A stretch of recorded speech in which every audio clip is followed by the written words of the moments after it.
Welcome to the Sportz Phenz Show. The show where, just like you, we can't get enough sports. The 47-year wait is over! And the Nuggets win it! Wilson throwing, it's up for grabs, and it's caught for the touchdown! And the Denver Broncos have taken Super Bowl 50. And the Avalanche are 2022 Stanley Cup champions! And a shot into the back of the net for Diego Rubio! Now here's your hosts, Arthur Knight.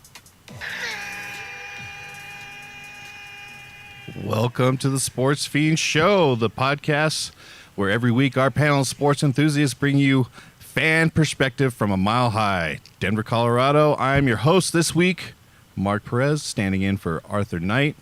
And we got our good homie here, Michael Wharton. What up, what up? Yeah, and we're going to try and stumble through this thing here. We got a couple talking points, and I told you I was going to say it for the show, but I saw a really funny meme this week, and it was two guys can have the greatest time in the world just naming old sports guys.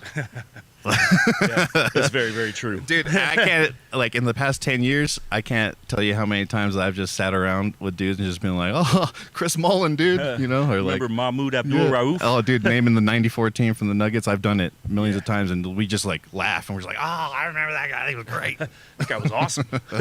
Anyways, we're here. Like I said, coming out of Denver, Colorado, we're at 4300 West Alameda, So High Cafe, home of Viper Pit Barbecue.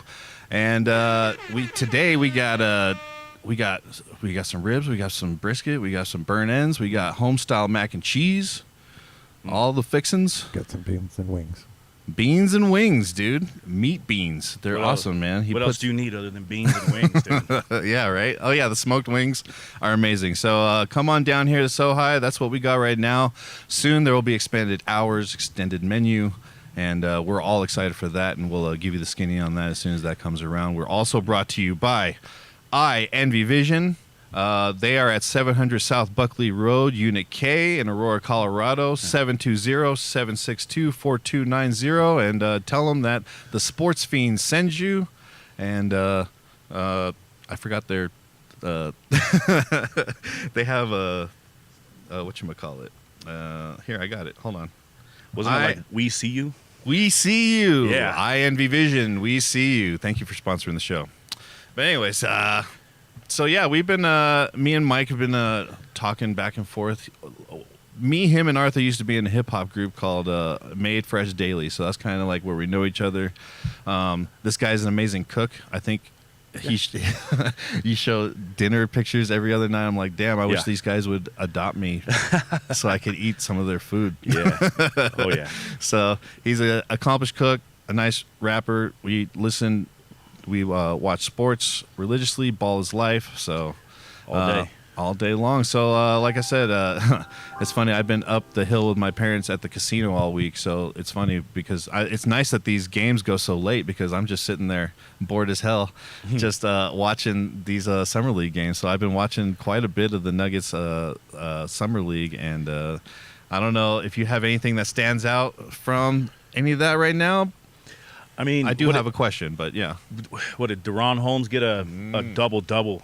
Dude. Just against, who was that? The last game there. The Lakers, right? Was it the Lakers? I think it was Yep. the Lakers, yep. Oh, man. And Curtis Jones. This is the first time I've seen Curtis Jones really go crazy, but, man, he put a hurting on the Lakers last night, and that was really fun to see. It's kind of disappointing to have the record that we do in Summer League, but it was just nice to see the youth kind of develop a little bit. And for sure, like I think that I was excited because we went a whole year when Deron Holmes got injured. We had no idea what he was going to bring to the table. Man, that's right.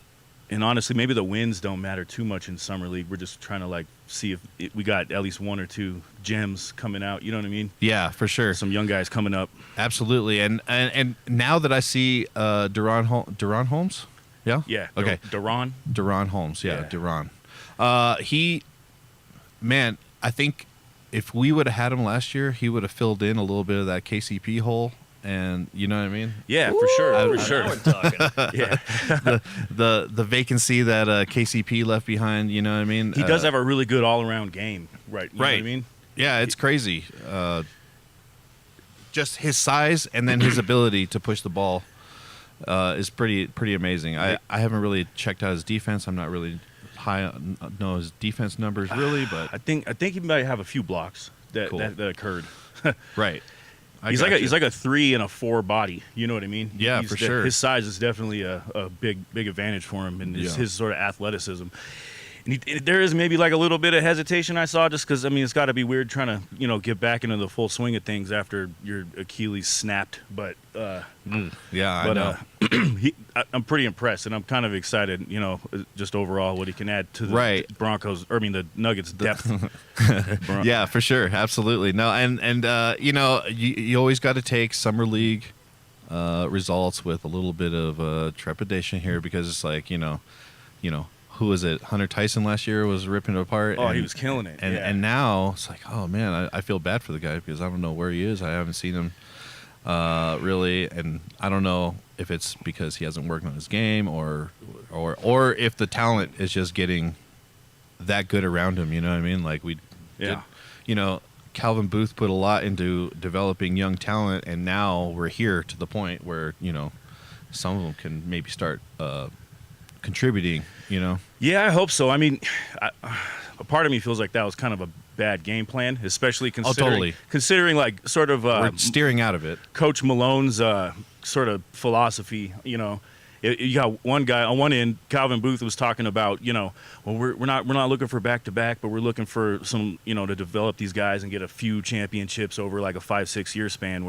But that would require the young guys getting some minutes, and that just wasn't happening. Right. Not under Malone. Malone is a win now. He doesn't trust young players, and that's I feel like Malone and the rest of the world was on the like, hey, we got to get Jokic.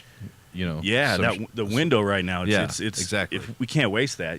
Right, exactly. So my question is, how many roster spots realistically do we have on the Nuggets? You know what I mean? And that's something that I'm not really good at figuring out, and that's what Arthur's really good at figuring out. But I don't know, because we're kind of, since Ben Tenzer and John Wallace took over and they kind of made all those splashy moves. Right.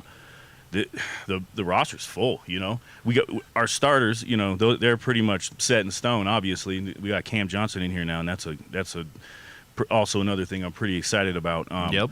But then, I mean, off the bench, we got Brucey B back. Right. That's kind of solidified. Yeah, let's see how burnt up he is. That's what I'm interested in seeing. I'm concerned about that too, because he kind of bounced since he left the Nuggets after that championship year. He's been bouncing around. But why did Indianapolis give him all that money and then just ship him off to Toronto, and then Toronto, and then he went New Orleans? Yeah, something like that. Yeah. So it's like, why like, I don't know. That's just really weird. It could be that maybe he's getting older and maybe he's falling off a little bit, but it's very possible that those teams just didn't know how to use him. You know what I mean? Like he had a pretty specific role when he was on the Nuggets the first time, and Malone seemed to know how to utilize him correctly. And plus, anyone that plays around Jokic is just better. You know what I mean? Yeah, totally. That's just how that works. Right. It like through osmosis, it just like everyone around him. His gravity's pretty heavy, so absolutely, yeah. He makes everyone better on the team, man. That's for sure. But yeah, I don't know. And then we got Hardaway Jr.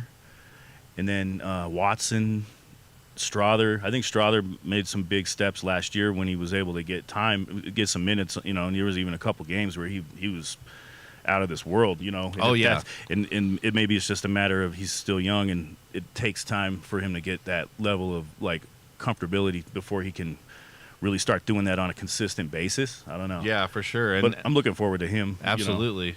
And kind of swinging back to the Summer League. So if you had 4 players that you would pick that could potentially be on a roster this year for the Nuggets. You mean just like get some minutes off the bench for the most part? Yeah. I mean, definitely Deron Holmes. Yep. I think that's a given. He's going to come in. I think he's going to contribute. Maybe I don't know. Some people are saying if he can contribute 15 minutes a game, then this is a game changer for Yeah, Jokic, and because we have Jokic, Valanciunas, we have him. Like, yeah, we'll see. You know, I'm sure Adelman will be, you know, a little stingy with the minutes at first until he's got a better idea how he plays with the big dogs. You know, right. I mean that's key. He looked very good during summer league, but he might, you know, it's a whole different deal when you're with the big guys and you got, you know, the top level talent in the league guarding you or you know, you're trying to guard them.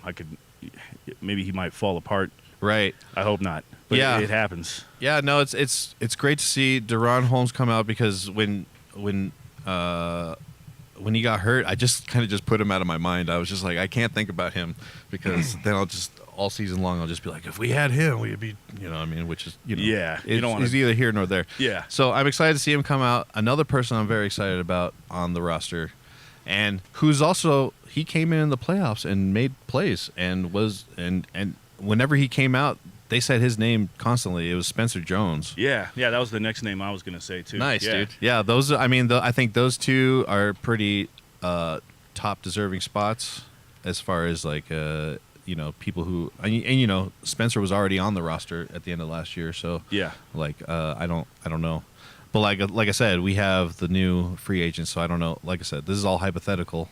But moving along, another Jones, Curtis Jones. Yeah. Jeez, man.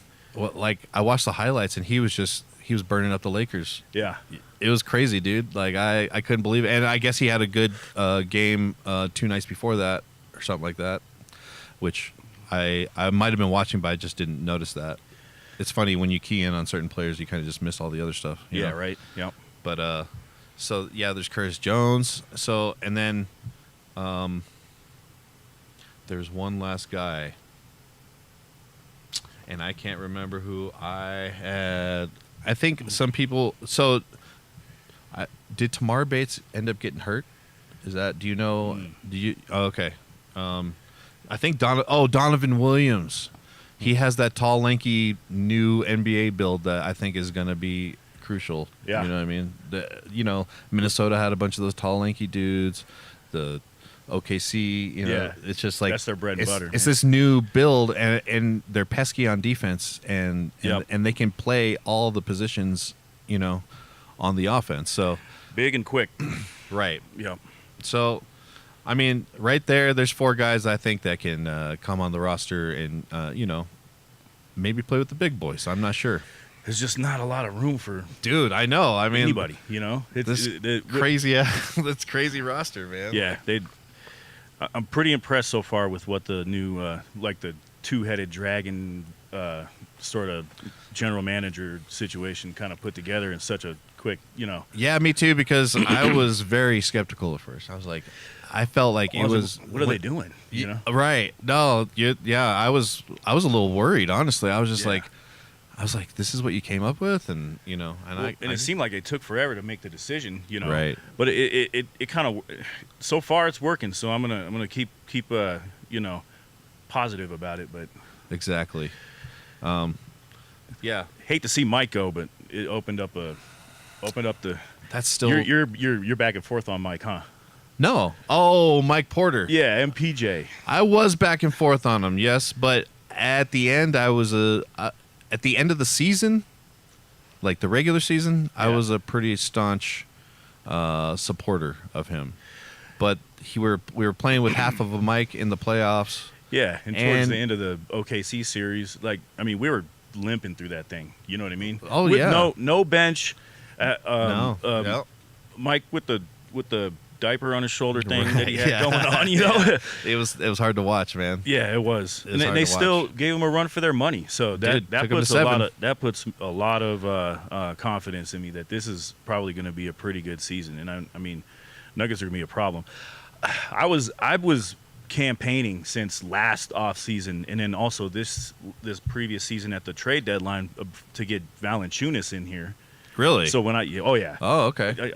I've been up. I mean, on it makes his sense. Game. Yeah, and I mean, just getting some rest for Jokic is probably good, something that's been needed for a long time. They've been running him into the ground, Right. Yeah. Like he can play the minutes that he's been playing. He's totally capable of it. Oh yeah, he's a machine. If the game called for it, we could call for him to do it. But the thing is, we shouldn't rely on that. No, and now that we got the depth, some other guys can maybe get a little bit of rest too, so we don't have a beat up Murray and beat up AG going into the playoffs. You know what I mean? Right.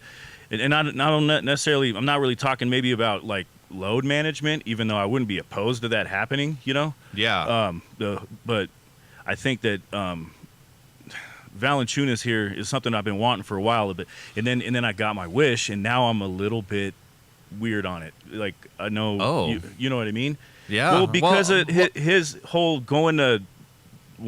Greece, like right? Flirting with the playing for what are they called, Panathinaikos, right? Yep. And so that made me feel like either he's trying to pull like a power move, right? To maybe to try to get some different structure on his contract with the Nuggets, or he really did just want to go to Europe and live closer to family, maybe. In which case, that makes me worried because the Nuggets pretty much have him hostage right now. You know what I mean? Right. And if he really wanted to go, for like personal, be closer to family or something, then now we got like a disgruntled backup center, Yeah. And that's why I have a little bit of hesitation. Totally. Now. Yeah. No, I mean? I hear you. Yeah. And once there was like a question about it, I was just like, oh gosh, just let him go, man. Just like it's fine. Like take that mid-level exception. And I didn't want them to do that either, though, because I've been looking at him being a Nugget for like a year now. Yeah, you know totally. What I mean? Yeah. And to be honest with you, like a depressed, mopey Valanciunas, like kind of pouting up and down the court is way better than a Dario Saric. Oh, you know what I mean? 100%. 100%. So yeah, you totally got that. Yeah, right. I just don't think absolutely a half-ass doesn't want to be here. Valanciunas, just like pouting the whole game anything's better than Dario Saric. Yeah, that guy absolutely. That guy was a huge failure. I couldn't believe it. I was excited when they said they brought him over because he was supposed to be good, and everything you heard about him was that he was good, and then he was didn't get any minutes, and when he did get minutes, he was horrible. Right. Yeah. No. I didn't know what to expect from him. So, but when I just never heard his name, I was just like, okay. I mean, that's generally I go with the eye test and the ear test. Like, if I don't hear your name, I don't need to know you. Generally in professional sports. Well, and also, so after we like signed Dario Saric, it was like not with like maybe a week later. I think the Olympics were going on maybe, and he was somewhere. I think it was Greece or at a club, and a bouncer choked him out like unconscious. And right then I was like, oh no, what is this guy about now? He's getting choked out by bouncers in Europe at a rave. I was like, man, did we make the right choice? And it turns out that it was not the right choice. No, yeah, we could have done without all that. Yeah, man, that's hilarious. Yeah, man. But for the Valanciunas thing, I heard that it was a family issue, that he wanted to be closer to the family. See, and that's what I was worried about. I think it was maybe like I'm not even gonna speculate what it is, but I think it's there's family members he wants to be around, whatever. So yeah, that is scary. But everything I've been reading, like ESPN a day ago, Valanciunas excited to be a Nugget. Executive says so, but that's the executive saying that again. No, so yeah, this week on a local radio sports talk station, they had both Ben Tenzer and John Wallace on in the same day, but separately. Yeah, and they both were like, "Nope, he's happy to be a Nugget. He's ready to come and help us win another championship." So, of course, they're going to say that though. Of course. Yeah. Yeah. But I guess as long as he's under contract, there's nothing he can do about it. He can't bail, buy himself out. Yeah, or whatever. But come make some money and be on a really good team. I just in the best, playing with the best basketball players in the world. You know what I mean? But I just question. We look at Jokic, who's like, no, I need to go home. Type of thing. Yeah. You know what I mean? Like, how much do the Europeans like really fantasize about the championship here in America? You know what I mean? Like, I don't know. Yeah. You know what I mean? Yeah. Like, that's something I think about. You know what I mean? Like, yeah. Sometimes in the back of my mind, I'm a little worried. Like, just one day, Jokic is like, all right, I'm done. Yeah. You know? No, I mean, and I think that's how it's going to go. I mean, he's got to be like close to like a billionaire. One right day, now. either they won't make some moves or they'll make a dumb move or something, and he'll just be like, "Well, I'm just staying home." Yeah. And we'll never see him again in a Nuggets uniform. No, never. Yeah. And once he's done, we will literally never see him Yeah, again. I don't think he'll come back to like visit, hang out, and like. Unless he just like becomes some like the- huge like celebrity over in Serbia, and some of that might leak over on YouTube. But Like, you maybe to retire his number or whatever, like, yeah, like I could see him not even showing up. For Yeah, that he either. he just like zooms in. Yeah, from some horse stable. Yep. Oh man, so I don't know if there's anything else you want to talk about the Nuggets. I was gonna talk about this Yang fella over in What's Portland. Yang Warren? Is it I forgot it. His last name's Yang. I just here. Let me Warren let me- Yang? Yang Warren? I think that the names are backwards. Maybe. Yeah. Who's that guy? Right? That's not him. Sorry. Yeah, but they're saying that, what is he, like the Chinese Jokic? Yeah, dude, like Yang Hansen. Or actually, I saw somewhere on Reddit, No? someone said No. that Jokic is the Serbian Yang. That's funny. Either way, however it goes, yeah, it's Yang Hansen. That's what it is. Yeah, Hansen. That's not weird Warren. because it said Yang on the back of his. I thought it said Yang on the back of his jersey. Well, but I could think be in a totally lot wrong. of Asian countries, the last name is first, and then the first name's second. Oh, or geez. the surname is first Wow. or whatever. So Dang, that's me being terribly non-cultured. That if that's the case, either way, you learned something. yeah, exactly. That works. Yeah, he's over in Portland, and I think Portland has some interesting things going on too because They just re-signed Damian Lillard. and and he's still making money from right. from the Right, Bucks or And yeah. I don't think he'll play for another year still, right? No, he's out. He's out. Yeah, He's he'll hurt. be out for a year. But he's. Yeah. I heard that he's trying to get McCollum up there, and who else is up? It's man. I should have been a little more prepared for me if I was going to delve into this whole. I thought I saw CJ Portland. signed somewhere. Oh, really? Well, maybe they're talking about since he won't be playing till next year, maybe like trying to get him somewhere. But anyways, I saw. Oh man, and a lot of my sports news comes from like memes on Facebook. Yeah, so, no, me like- too. Memes and like arguments on Reddit, pretty much. Yeah, you know what I mean. Yeah, totally. That's funny. But I don't know. Yang has a cool game.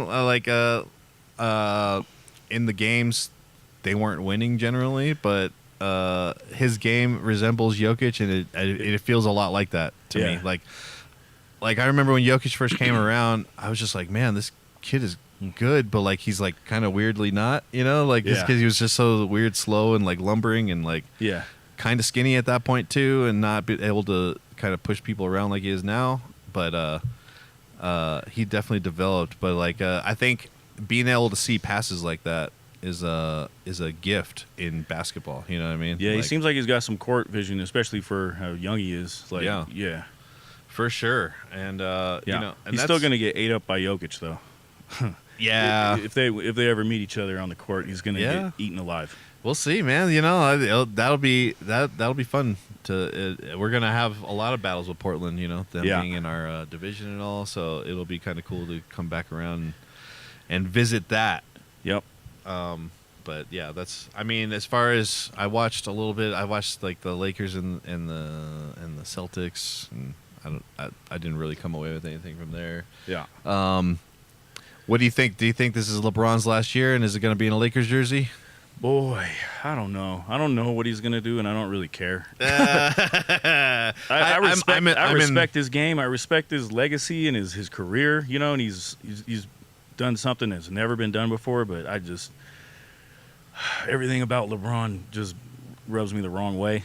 He's just a little bit too conscious of what everyone thinks about him. You know what I mean? And there's just like a weird, like sociopathic sort of tone to everything he does. You know what I mean? Yeah, Like he's just that's funny. not my kind of guy. Yeah, so we touched a nerve in the chat here, Uh-oh. saying respect Saric. Respect Sarge. Saric. Yeah. Uh-oh. And the Nugget, he's saying that the Nugget, Gianna Sky 13 here is saying that the Nuggets roster is complete without Jonas, which Complete without Jonas? That's what he's saying. Jonas. Jonas. Yeah, Jonas. That's my bad. No, that's all good. I'm bad. Really? Uncultured. With that, I mean, there's more.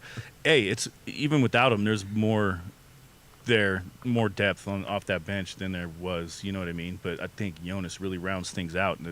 I mean, is a backup center for Jokic like essential though?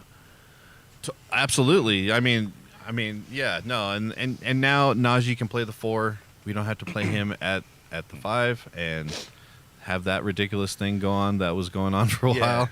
And maybe Najee would do better as not trying to fill those shoes. You know what I mean? Totally. But I don't know. Yeah, he's just going to be taking up space on the bench, taking up space and taking up cap space. So where do you stand on Peyton Watson? Because I had a friend yesterday that I was with yesterday. He said that he's done with him. He's done with Peyton Watson. Why is that? Doesn't want to develop him. Doesn't want to. He's seen enough. He doesn't want to. He doesn't want to go on with it. I mean, his shooting's pretty inconsistent, but you can improve that, I think. But his Swatson is invaluable. I believe. Defensively, he does when he's playing, he'll do at least 1 or 2 amazing, important things defensively a game. So I don't know why we would. I mean, I think, and he's still young. He's still young. There's time to improve and develop, and year to year. I don't know. Was there a lot of improvement over the last couple years with him, or is he kind of plateaued? It just matters, dude. I don't. He doesn't disappear. So last year with Russell Westbrook, I called Russell the wild card. Yeah, and it's just you don't know what Russ you're gonna get that night. You're gonna get crazy Russ. You're gonna get the impeccable shooting Russ. Yeah. And then I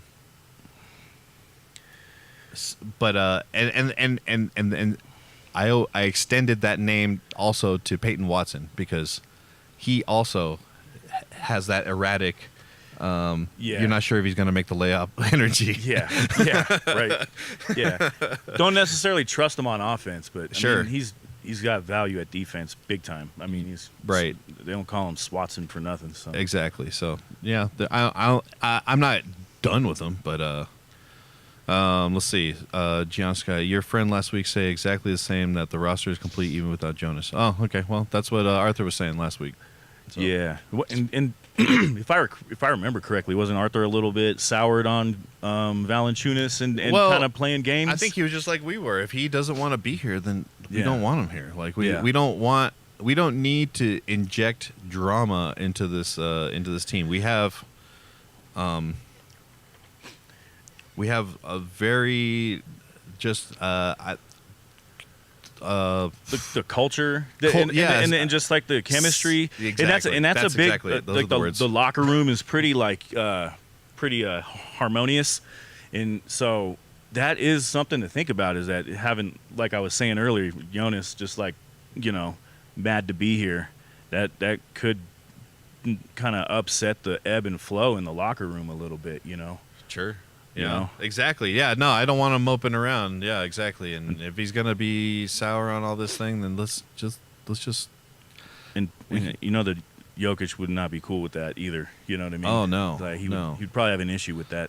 End up fighting in the locker. I hope. Yeah, right. I hope it ends up being good, man. You know what I mean? And I thought it was funny to see Jokic's brother at the summer league. At the summer league, he just sitting there by himself. Did he have to buy 3 tickets? Because he takes up 3 seats. For real. Yeah, he did, dude, with his bright green Gucci, shirt. Yeah, was that like a 3X? Would it look like a medium on him, though? Yeah, I was watching some video on one of the social medias the other day about how if they don't cast him as a dude from, they're casting another Street Fighter 2 movie. Oh, Zangief? Yeah.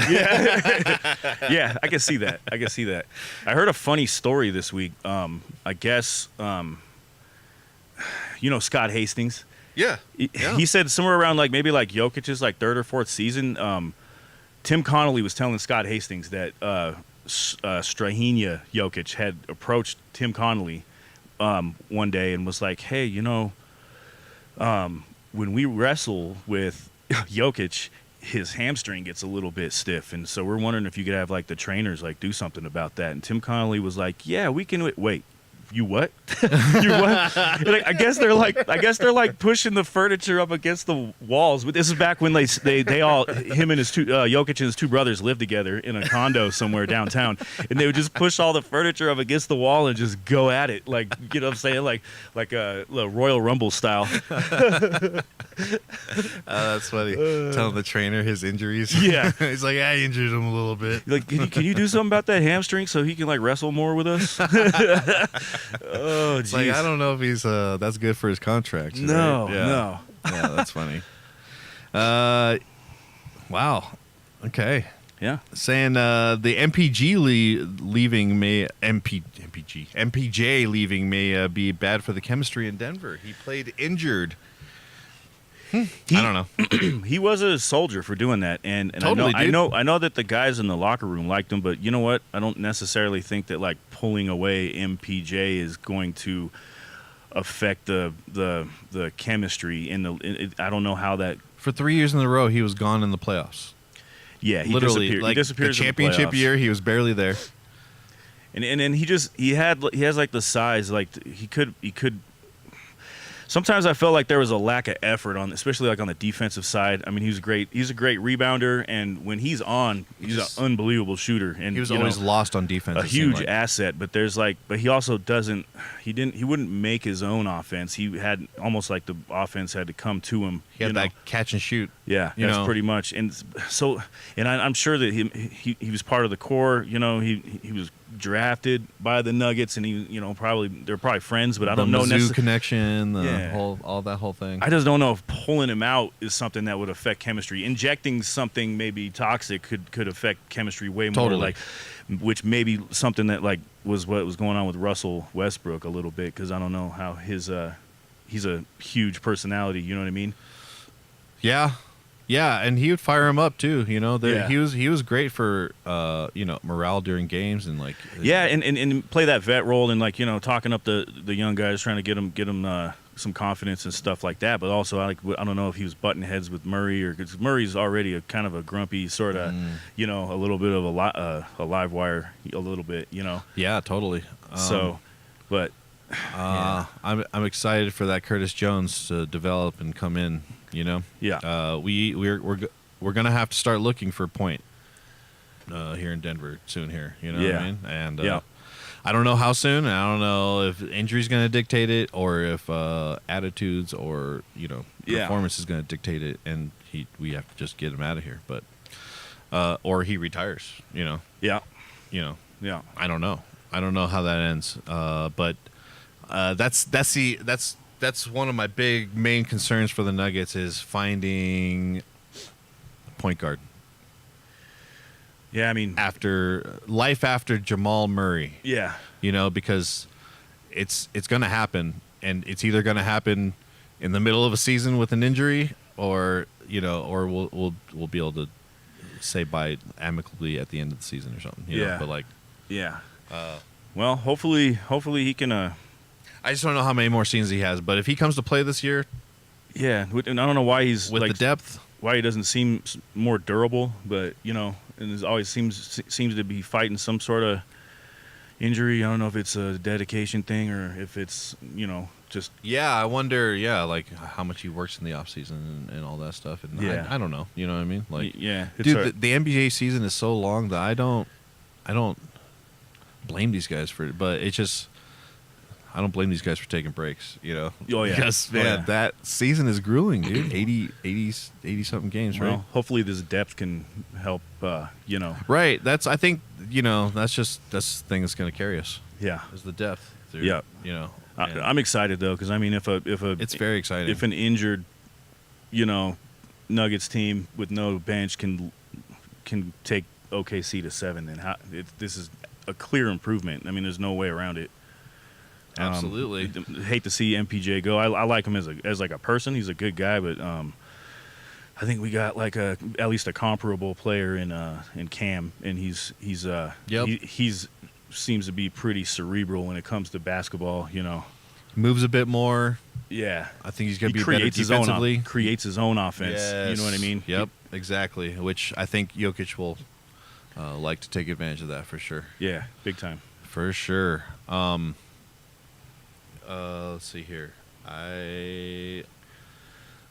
Do you know how long the summer league is going to go on? Is it already over? Isn't it? Is it over this weekend? And then don't they do like a little playoffs or something like that? Oh, there's like a tournament or something like that. Yeah. Okay. Yeah, maybe. I don't know. I just yeah, I don't know for sure. I heard something along those lines. That's I've heard. So I've never tuned in because I wanted to. Like, yeah, this year I wanted to. Yeah. So it was a little different. So yeah. Normally, I let the youngsters sort it out themselves, and I learned their name once they get on the Nuggets bench. once they trickle down or trickle up or whatever. Yeah. But being on the show, I want to be a little bit more knowledgeable, so it's nice to be able to watch some of those games. So that'll be wrapping up soon, but you know that we are 11 days away from the Hall of Fame game for the NFL. I don't know who's playing it, and I don't really care, but because that game's always terrible. Yeah.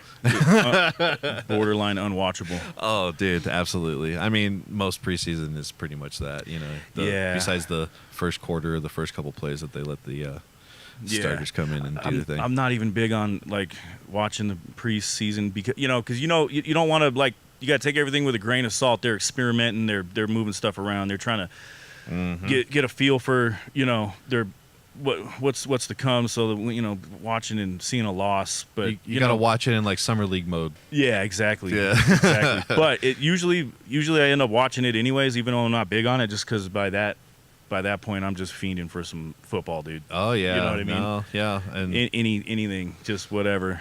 Yeah, there was a little bit of a football drought here after Peyton Manning left, and we had a carousel of quarterbacks. Yeah. Shout out to my boy Trev Dog Simeon. Yeah, Trevor Simeon.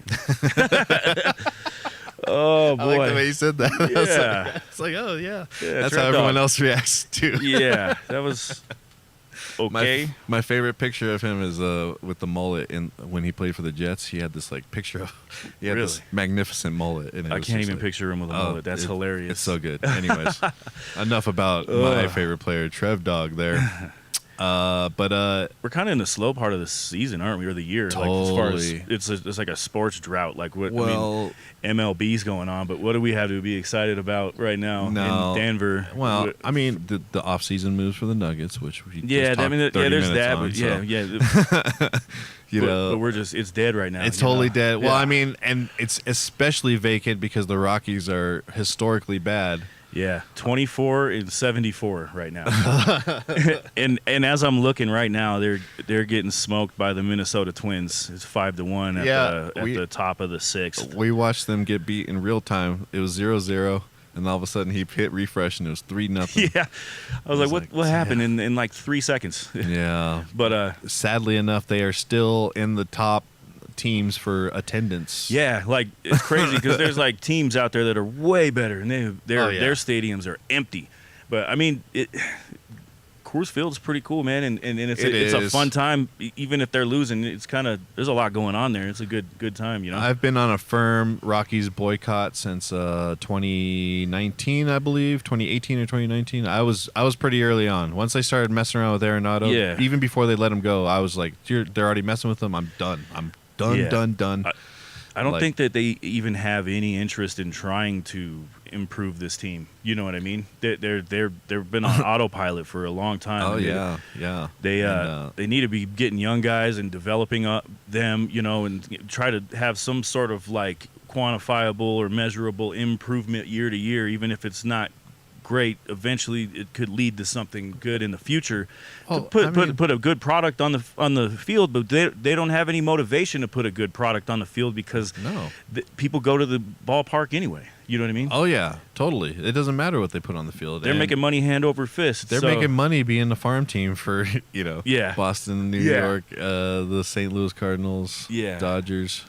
I got gifted a ticket and I went to go see. I mean, because Coors Field's great, man. I got gifted a ticket. I went to the Yankees game. Ooh. It was a good time. Got to see the Yankees. Yeah, it got rained out. So we had to sit there for an hour while the rain came out. That's always fun. Pull out the tarps and stuff. As if those games aren't long enough. I know. Oh, dude. Yeah.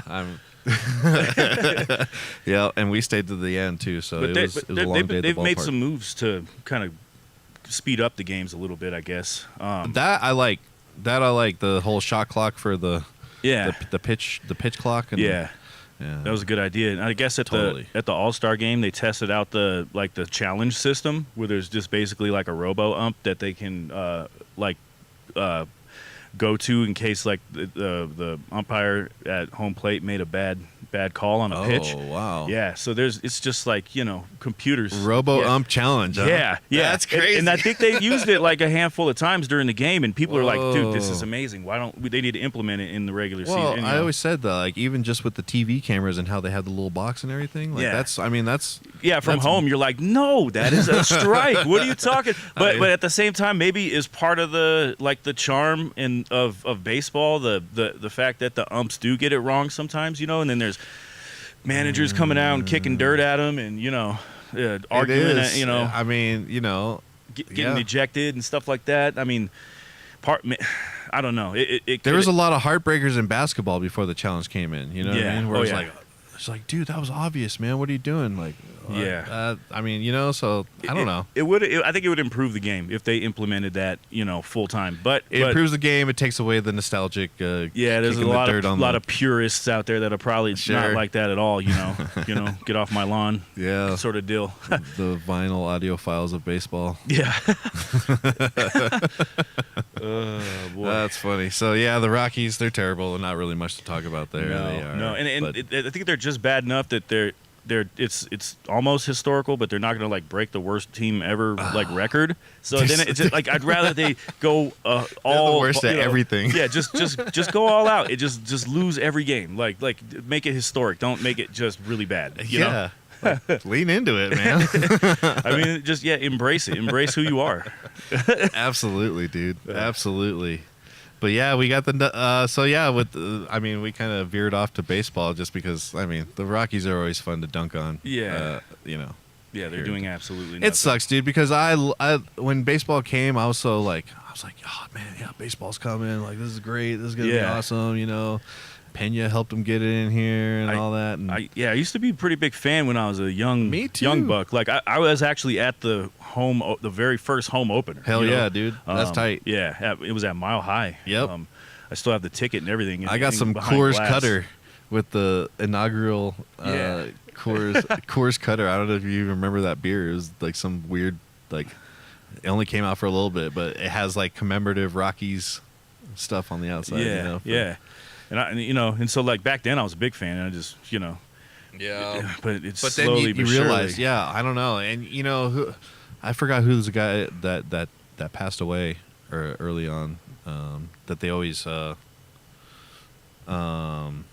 bring up, but I feel that they got a lot less competitive for things after that guy died. I think he was a general manager. I tip think. of my tongue. Let's see. Not Bobby Jenks, but he did pass away too. Kelly McGregor. Kelly McGregor, the team president. He passed away April 20th, 2010. Has it been that long of a slide? I feel like it. I don't know. Well, I mean, yeah. Was 2010? When were they? Was it 2018 that they went to the World Series? I can't remember. No, it was longer ago than that. 2012? Let's see here. Rockies World Series 2007. 2007. So it was 3 years after that he passes away, and after that things kind of go downhill. Yeah, for the Rockies. And I wonder if that was a major part of it or not. It could be. It definitely seems like the blame can go all the way up the ladder. Sure. You know what I mean? Oh, yeah. It just seems poorly run. A poorly run baseball team, but a fantastically run ballpark. Ballpark and business, I guess. Yeah. They got no reason to fix it if they're still making money. Yeah, for Almost sure. need to organize like a boycott or something, but I doubt that's going to happen. Oh, dude, no one's going to not go to the ballpark. Yeah, it's too Not fun. down there. Get some nachos. I mean, you're walking around downtown. You can get in for $15 and go buy $15 beers all night. Like, Yeah, it's right? a great time, right? Yeah. But yeah, enough about the Rockies. We're excited about some football, man. We got the Broncos coming up, and we have what I saw. What you're telling me was that there's a little bit of a holdout from the rookie running back R.J. Harvey. Yeah. From what I heard, I think it was the Texans and maybe also the Bengals had offered contracts with a percentage of guaranteed money to their second-round picks, which caused like a domino effect. And the next thing you know, like every second rounder in the league was holding out until they got some form of guaranteed money. Right. Yeah. So, and I guess they just got that sealed up. Either it was like Thursday or Friday. Right. They finally locked them in with a 47.7% guaranteed and like a $2 million signing bonus. 4-year contract. Yeah. Yeah. Yep. Yeah. So and that's I guess big news because that now, and this is a trend with the NFL that like sets the benchmark now for second rounders when they go to sign their contracts. They're going to be wanting guaranteed close to 50% of their guaranteed money forever. And it'll only go up. It's the same thing with. What was it? Sauce Gardner just got paid, and now he's the highest paid corner. And wasn't it just like not even a year ago that Surtain was the highest paid for about 5 seconds? Yeah. Yeah. But it's crazy how they do collude on that stuff because I've been watching videos, talking about, the Watson deal in Cleveland and how it affected what Russell Wilson and the guy in Baltimore. Boy, that was Lamar good. Jackson. Yeah, giving Watson that money was great, right? That was a bad move. Lots of blunders for the Cleveland organization. Dude, that's for sure. Their quarterback room is out of control right now. 5 quarterbacks right now. What are they going to do? Yeah. Flacco. Flacco. I call him Flacco. Yeah. Flacco, because skinny. Funny. Yeah. Right. Shedeur? You got Shedeur Sanders, and then I don't know the 2 other guys. At least one of them was another rookie that they drafted above Shedeur. Right. Yeah. Yep. Yeah. A top draft pick, and what a weird move to draft a quarterback and then later draft Shedeur. You know what I mean? I almost feel like that was sort of a concerted effort as well. A lot of weirdness that follows Shedeur's career. It seems like. Yeah. But yeah. He might have got the raw end of the deal, because he was projected so high at first. But right, if it really is because of how bad he was in the interview process or whatever, yeah. I don't know, bad attitude, or they didn't want that exactly. that Sanders like media circus, Which I don't blame any team for trying to step away from. Man. No one wants drama. Like, we don't want no drama from Valanciunas. We don't want no drama from Sanders. No. We don't want. Shedeur Sanders was a good quarterback, but not necessarily. If it's that bad behind the scenes, then that's poison. That has to be. Yeah, that's an issue. It's not there's like a type, like a personality type for a quarterback in the NFL, and and I guess it's not a bad thing to like break that mold and maybe like revolutionize or change it or come in with a different angle. But like I don't know if they got to be like a certain type of leader, and most importantly, they have to win. Yeah, they got to win. I mean, most importantly, you come in and win, you can do whatever you want. Yeah, you know what I mean? pretty much. Then you can call yourself what's his brand name that he? Oh, I don't even remember. He had it all over him in the background of anyways. But other quarterbacks in the past that kind of had like an attitude about things, they didn't necessarily become like the elite, like greatest of all time list, Like Arthur said, John Elway held the organization hostage when he didn't want to play for Indianapolis. You know what I mean? So it's not anything new. It's not, you know what I mean? So it's just that was many moons ago. Yeah. So I mean, I don't know where that even comes in here, but I'm excited for the Broncos coming up. They've had a very, very busy offseason. Very busy. Evan Engram, tight end, signed for a 2-year contract. Josh Reynolds, wide receiver, signed for a 2-year contract. Talanoa Hufanga. Yes. Yeah, post from the 49ers. Close enough. And yeah. And then we got Dre Greenlaw, also a post from the 49ers. And then we drafted Jahdae Barron, a top cornerback prospect. Yep. We replaced Riley Dixon, the punter, with Matt Hack. And hopefully he's not a hack. Hopefully not, but it's going to be very easy to make fun of him with his last name like that. Yeah, for sure. If he misses. No, I'm excited. I'm excited because there was so much of last year's team is rolling over into this season. You know, like right. the highest percentage. Like in the we didn't league, have to get rid of a lot. No, yeah, it was a promising season last year, right? You know, and to roll that over, but add a little bit more to bolster that a little bit with the new additions. Yeah, and you know, Arthur wanted us to, you know, he said, of course, you talk about the defense and all that stuff, but he wanted us to talk about how we think the Broncos' offense is going to fare. Mm. And you texted me a pretty interesting stat that said if you take Bo Nix's numbers through the last 10 games of last season, he projects that he will to have well over 4K in yards in a full season if he simply stays par. Yeah, if he doesn't fall off or improve and stays exactly, you take those last 10 games of last season and project it through a full season. It's like 4,300 yards or something like that. That's crazy. Which puts him up there with like Lamar Jackson and definitely elite company, like you're saying here in your text message. Yeah. But I think the betting odds on that are pretty juicy too. So nice. So people that bet might want to don't take advice from me. Do not. Don't take advice from me. That's funny. Do you do any online sports betting? Yeah, I do. And Okay. I'll get streaky here and there, but for the most part, like I gotcha. So I watch a lot of mixed martial arts, and I've been watching it for a very long time, and I get I got a good grasp on how I feel like fights are gonna go, you know. But the problem with that sport is that the judging system is extremely flawed, and that's why they encourage like the fighters, like don't let it go to the judges. You know, you need to get a finish, whether it's a submission or a knockout. Right. But a lot of fights, especially that are like the good fights where the guys are evenly matched or their styles are complementary, and it goes the full 3 rounds or 5 rounds, and then it goes to the judges. It's a way too many robberies that happen, and it's a bone of contention with the fans and the UFC and other leagues that there are. I wonder if gambling's going to bring along some kind of regulation within the sport. Well, and that's why, like I said, I'm streaky because I like pretty much exclusively bet on UFC. Oh, okay. You know, Gotcha. and I'll hit a bunch in a row, or like a whole night I'll do fantastic, and then like the next like 3-4 events I just lose it all due to maybe sometimes some surprise results in the fight, but mostly because of bad judging. Yeah, for sure. Yeah, crazy. So yeah, no, I've never. I didn't want to open up that Pandora's box of sports betting. No, yet. No. So, it's good. It's healthy. Yeah, totally.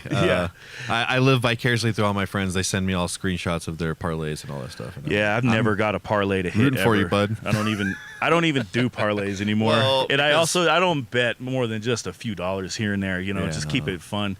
I'm firmly in the it's a scam camp. Yeah, it's just a big risk, and it really is. In risk to get addicted if you got that kind of personality, man. For sure, yeah. People are live and die with their bets. Go do some push-ups when you want to go make a bet. Yeah, do something. Go run around the block. But speaking of UFC, did you watch any of the card last night? Yeah, I caught the whole card last night. The whole card. Yeah, it was pretty good, man. The main event was fantastic. You know, Dustin Poirier's last fight. He's been a legend, and he's just a really good guy. He's like a philanthropist. He gives to his community. He does a bunch of charity stuff.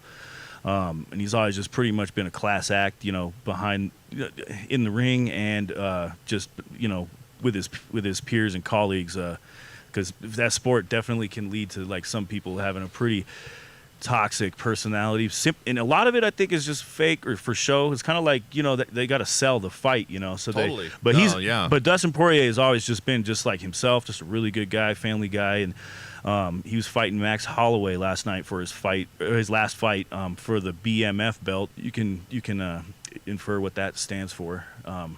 It's a pretty recent belt they introduced, aside from like the weight class championships. But Max Holloway won, which is pretty cool because Max is also a good guy. He's this is the third time they fought since 2012, and Max lost the first time they fought, and then the second time they had an absolute fantastic fight for I'm not sure if it was featherweight or lightweight championship in 2019, and it was just a barn burner, and Dustin Poirier won. So it was kind of like a pretty cool send off for Poirier, here it is. To fight Max Holloway. It's a bummer he had to go out on a loss because Max took the fight pretty handily, I think. But maybe he had one foot out the door already and was trying to. Just maybe I'm sure it was an emotional thing for him to be his last fight, and maybe there's more stuff on his mind. Couldn't focus. These guys got to be highly focused, or else you're gonna not do well. Literally have to be a machine. Yeah. With these guys, man.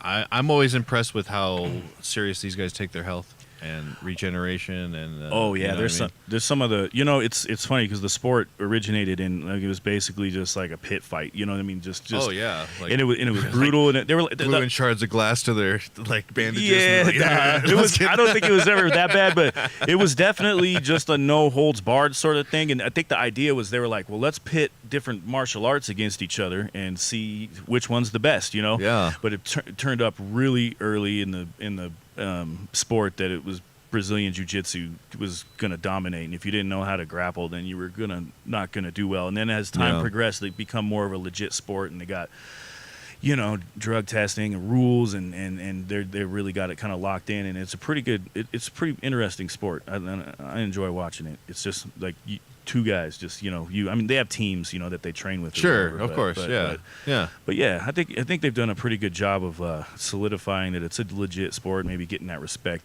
Except for, so did you hear I guess Dana White, who's the president of the UFC, has been in talks with President Donald Trump of having a UFC event on the lawn of the White House. On the lawn of the White House. I mean, we've already turned into a Tesla dealership, so I'm in, dude. What I mean. Jeez, dude. Yeah, that's pretty much ridiculous. So it kind of makes me mad because of all the steps they've taken to make this sport respected and legitimate. They're taking 10 steps back with that because it's just ridiculous. Just seems so stupid to have that. Dude. Fighting on the lawn of the White House, dude. We're turning into idiocracy so fast, man. President Camacho, dude. Yeah. It's got electrolytes.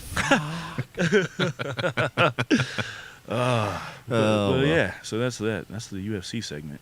Yeah. It's weird. But yeah, I think that's going to pretty much bring us to the end of the show. Thank you for joining us this week, Mike. And, thanks for having me. Hopefully it wasn't as bad as maybe you thought it was going to be. No, that was good. That's good. Hell yeah, man. Good time. I'd like to come back sometime. Absolutely, man. You're, I'm sure, welcome any week you want to come.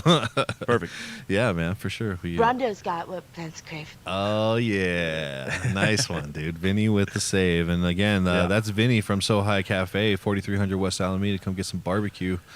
Man, everything smelled good already that I saw. So I'm about to go cash in on that. Everything. Hell yeah. He's got everything today. So come in today. If not, hit him up for a pre-order, dude. Pre-order some of them ribs, man. Get them ribs. I take a rack home every week, man. So check it out. IMV Vision, go check them out. They're on Buckley and Alameda in Aurora, and tell them that the Sportz Phenz sent you. We'll catch you guys next week with Arthur Knight, hopefully. Yep. Take it easy. Peace out.